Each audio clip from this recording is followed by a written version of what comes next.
ভারতে বসে বাংলাদেশের বিরুদ্ধে ভয়ঙ্কর ষড়যন্ত্র করছেন ফেনী এক আসনের সাবেক সংসদ সদস্য আলাউদ্দিন আহমেদ চৌধুরী নাসিম। তিনি একসময় শেখ হাসিনার প্রোটোকল অফিসার এবং শেখ রেহানার ফান্ড ম্যানেজার ছিলেন। বর্তমানে তিনি অবৈধভাবে ভারতের কলকাতায় অবস্থান করে বাংলাদেশের অভ্যন্তরীণ স্থিতিশীলতা নষ্ট করার অপচেষ্টায় লিপ্ত।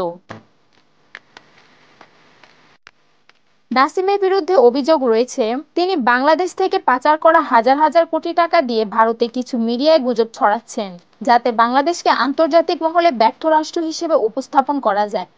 এছাড়া তিনি ভারতে পালিয়ে থাকা আওয়ামী লীগের নেতাকর্মীদের সংগঠিত করে বর্তমান সরকারের বিরুদ্ধে আন্দোলনে উস্কানি দিচ্ছেন। সম্প্রতি কলকাতার নিউ টাউন এলাকায় নাসিমের নেতৃত্বে একটি সভা অনুষ্ঠিত হয়,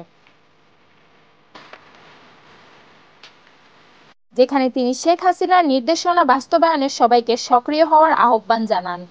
তার এই কর্মকাণ্ড দেশের নিরাপত্তা ও সার্বভৌমত্বের জন্য হুমকিস্বরূপ। নাসিমের বিরুদ্ধে দুর্নীতি, অর্থ পাচার এবং হত্যার অভিযোগে একাধিক মামলা রয়েছে।